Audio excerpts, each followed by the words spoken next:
Time for my next recent reads. Alright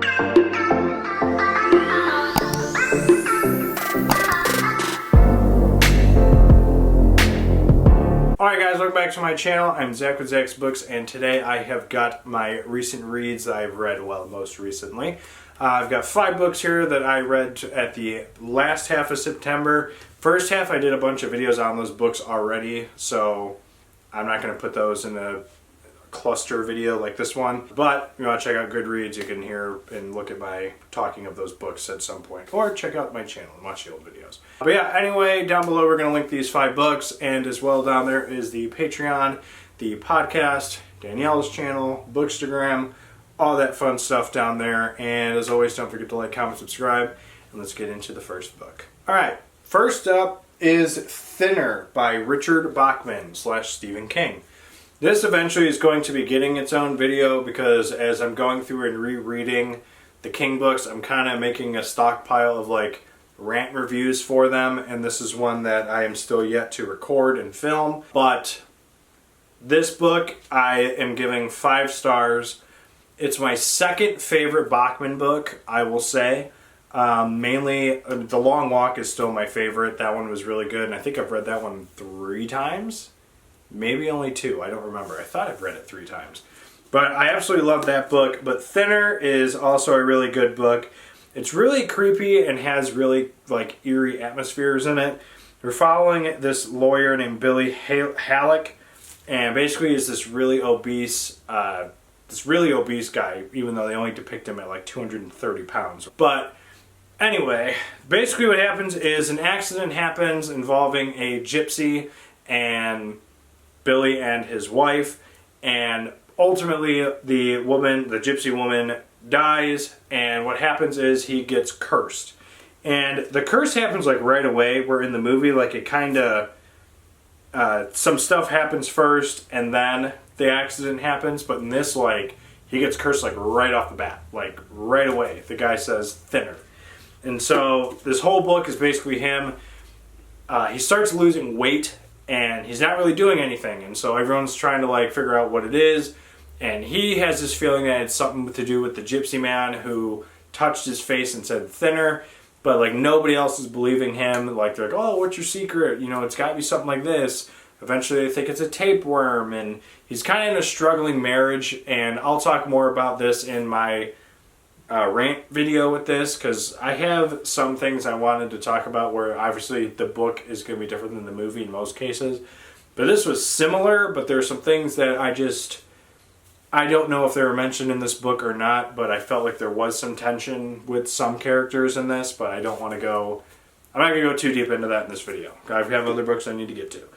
But yeah, that's pretty much the premise of Thinner. It's really dark, it's got some creepy atmosphere to it, and oh, really? I really like this one. It's a really good book. So, but yeah, there you have Thinner by Richard Bachman, Stephen King.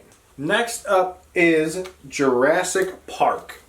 So this book, a Barnes & Noble edition, looks really cool. Don't know if they still make it.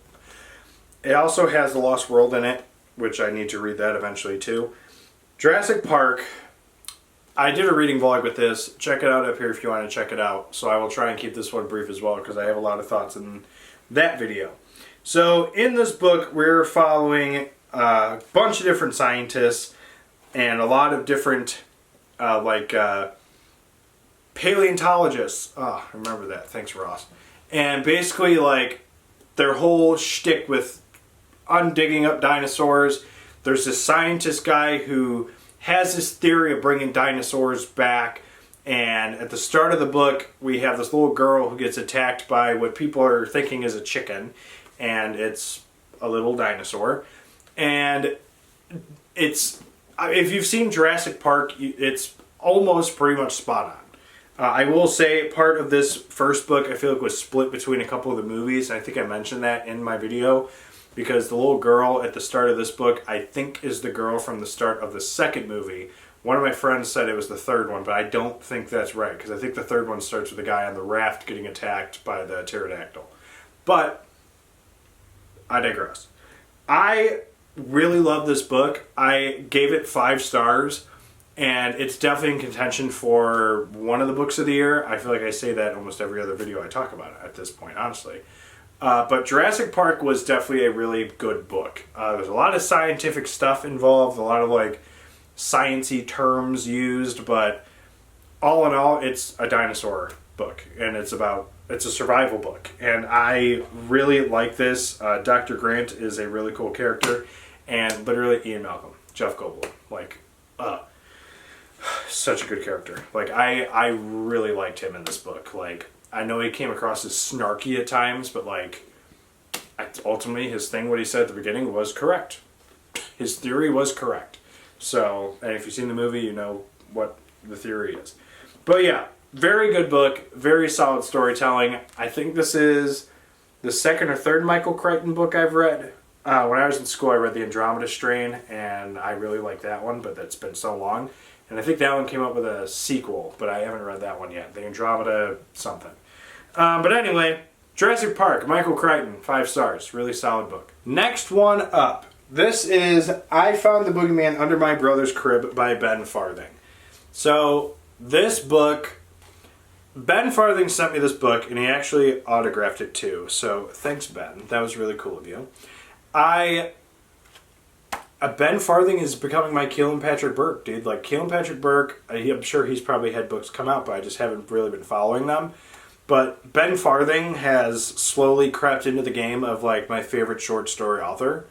And that's even comparing him to the King short stories. There's a lot of good King short stories, but this one hit a little different, mainly because we have Maverick, who's a baby. Even though he's over 1 year old, I still consider him a baby. And there's things that are happening, like, involving a baby in this book. So I'm kind of like, not a fan of that. Like, it hits different now. But I think I'm going to give this one 5 stars. I'm going to give this 5 stars. I really, really just enjoyed this book. We're following Rachel, who has really strict parents with like this weird sleeping thing where it's like, you can only sleep from 11 to 4 in the morning and then you have to wake up. It's like, why? Maybe it's 5. I don't remember. Anyway, her sleep schedule's messed up. Her parents believe she's seeing things when she mentions that there is something in her brother's room. And, like I hated the parents in this book. Like, they just, like, would not believe a word she was saying. They were like, it's because of this. You're revolting against us. But, nonetheless, I really liked this book, and I liked the storytelling. And the atmosphere was just creepy. Like, again, anything that involves, like, a baby in, like, books that's, like, horror, like, keeps me on the edge of my seat because, like, I got a baby. So, but yeah, ultimately, solid story. I can't wait to see what happens next in the I Found series. I don't know if there's already been another one announced, but I know that Ben Farthing has some other books out there too. The only quarrel I have with this book is if you look on the very bottom down here, there's like the monster's finger, and it looks like the book is creased. Danielle thinks so as well, and honestly, that's like literally the only quarrel I have with this. But besides that, very solid book, and I will probably have a Ben Farthing ranking video out soon, because I think this is number 5, so I think it's about time. So get ready for that. But yeah, there you have I Found the Boogeyman Under My Brother's Crib by Ben Farthing. Alright, the next book I'm going to talk about is a sequel, and that is Clown in a Cornfield 2 Friendo Lives. I will go into this saying that I made a mistake in terms of I probably should have reread the first book before going into this, because there are a lot of things that happen in this book that I think were like key parts of the first book that I just don't remember. Like some of the character attributes in this book, and I didn't remember them. I ultimately will say that I remember liking the first one more. Again, I think. I'm settling on 4.5 stars with this book. It's very close to a 5. I just can't get it over that hump to give it 5. There's just, I don't know. I hated the whole cult thing, and one of my characters I really liked died.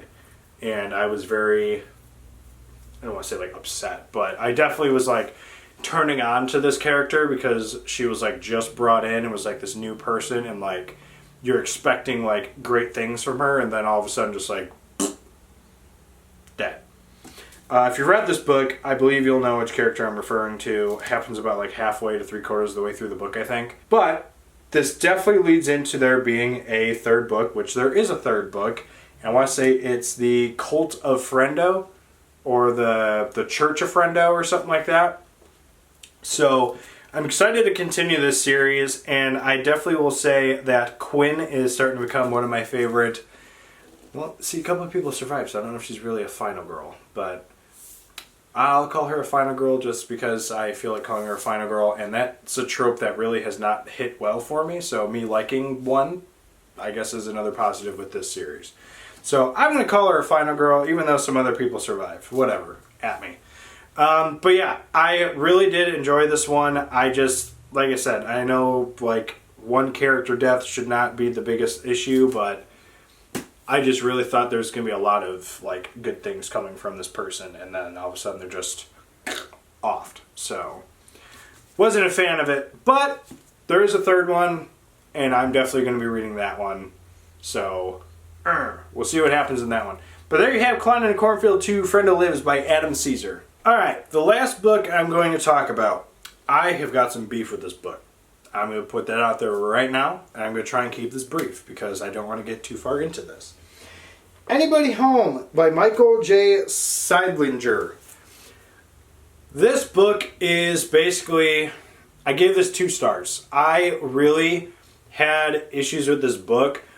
I thought it had strong points with some of like the character development in terms of like, you know, basically this book, I don't know how to really talk about this. This is kind of like Rage to me.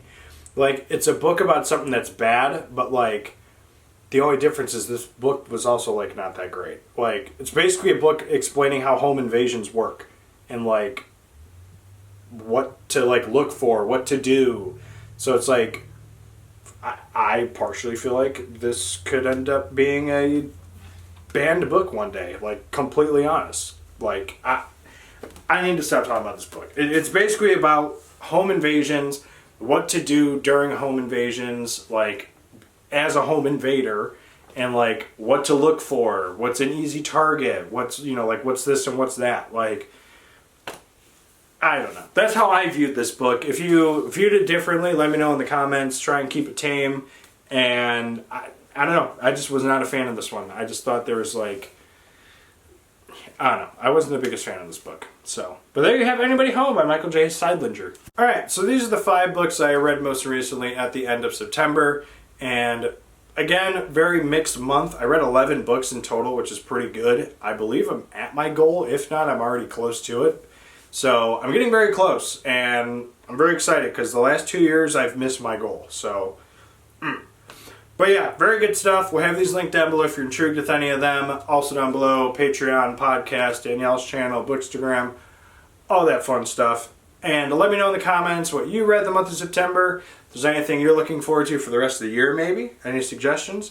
And yeah, don't forget to like, comment, subscribe, and I'll see you guys in the next video. Later.